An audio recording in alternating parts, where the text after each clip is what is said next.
Bonjour à tous. J'ai choisi de prendre un peu de recul au début de cette nouvelle expérience qui nous était donnée de vivre, afin de prendre connaissance de ce qui bouge, de ce qui est juste pour moi, pour les autres, afin de trouver ma place, mon positionnement dans cette expérience. Aujourd'hui, je me présente à vous pour vous livrer mes questionnements et mes pistes de réflexion. Absorbés par nos rituels infernaux, métro, boulot, dodo, n'en aurions-nous pas oublié nos fondamentaux?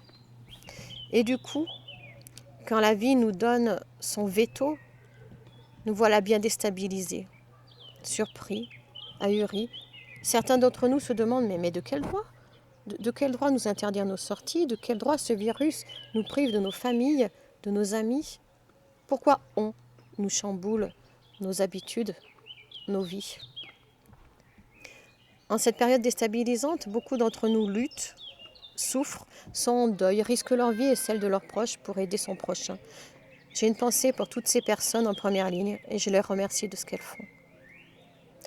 Je me posais cette question, et si cette expérience, et si la vie offrait à certains d'entre nous un temps de pause? Cette pause que vous avez secrètement souhaitée sans jamais vous l'autoriser. Oui, à quel prix? Au détriment de combien de personnes, me diriez-vous? Mais oui, c'est vrai. Ce temps de pause, il commence avec le printemps. Quelle symbolique! Le printemps, c'est le renouveau, la renaissance. Oui, ce rythme des saisons nous a appris que les plantes meurent pour que de nouvelles naissent, toujours plus belles. Et si cette expérience qui en est au tout début nous permettait d'inverser justement cette dynamique néfaste mise en place depuis de longues années, cette dynamique faite d'individus qui pleurent, se plaignent, souffrent, sans jamais se remettre en question. Ces individus, c'est-à-dire nous qui passons à côté des autres, à côté de nos propres vies même. Et si elle était là, cette épreuve, cette expérience, pour nous faire prendre nos responsabilités? Et si elle nous apprenait à ne pas céder à la peur, à la colère? Et si la vie faisait son burn-out avant que la Terre explose? Et si elle nous montrait combien elle est fragile cette vie et combien il est important d'en profiter?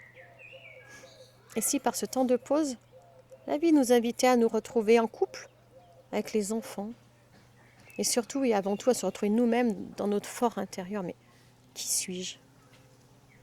Oui, qui suis-je si je ne suis pas ce cadre, cet ouvrier, cet employé, ce chef d'entreprise, ce chômeur, cette mère au foyer, cet étudiant, ce lycéen, ce scolaire?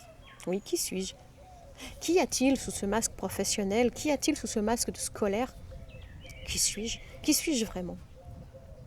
Et si cette expérience nous invitait à ouvrir, à écouter notre cœur, à vivre dans la joie et l'amour? Oui. Qui a-t-il tout au fond de mon cœur? Maintenant que j'ai du temps, pourquoi ne pas partir à la recherche de moi-même, à la rencontre de mon talent, de ce trésor caché au fond de moi?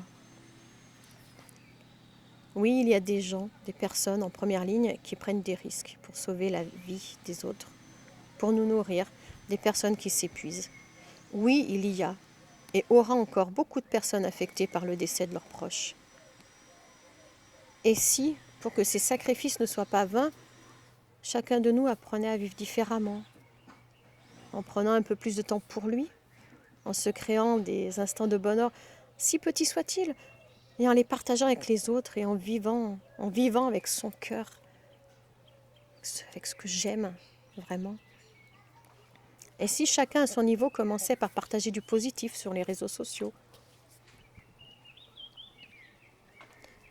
Dans ce bouleversement qui est aussi un chamboulement énergétique, il me semble moi, très important de s'ancrer, de bien s'ancrer. Alors certains me diront mais s'ancrer c'est quoi? Et comment s'ancrer? S'ancrer c'est tout simplement, j'allais dire, se relier à la terre. Comme pour l'électricité qu'on relie à la terre. S'ancrer pour éviter d'être affecté par ce qui se passe tout autour de nous, sans pour autant être indifférent. S'ancrer pour éviter d'être déstabilisé. S'ancrer pour se protéger. S'ancrer, comment? C'est très simple. Déjà en se détournant de toutes ces vidéos, tous ces articles négatifs qu'on trouve sur la toile, qui nous inondent. S'ancrer en dessinant, en chantant, cuisinant, jardinant, en faisant des ateliers créatifs, en riant tout simplement, en bricolant, en regardant la nature pour ceux qui y ont accès, en faisant de l'activité physique, en s'écoutant, en écoutant son cœur. Oui, la nature se réveille, c'est le printemps et il est bon pour ceux qui le peuvent de regarder cette nature s'éveiller sous son nouveau jour. Le coronavirus, le cœur coronavirus, le corps coronavirus nous apprend à agir selon notre cœur et il nous réapprend l'importance de la solidarité, la richesse de l'amour, la richesse du temps, la richesse de la vie. Ne nous laissons pas entraîner par la peur et la colère. Ne l'alimentons pas. Soyons plus positifs possible. Amusons-nous, rions, partageons de belles ondes. Prenons soin de nous. Chantons, aimons, entraidons-nous. Tous encore, avec notre cœur pour diminuer la dispersion du coronavirus. Merci de m'avoir écouté jusqu'ici et à très bientôt.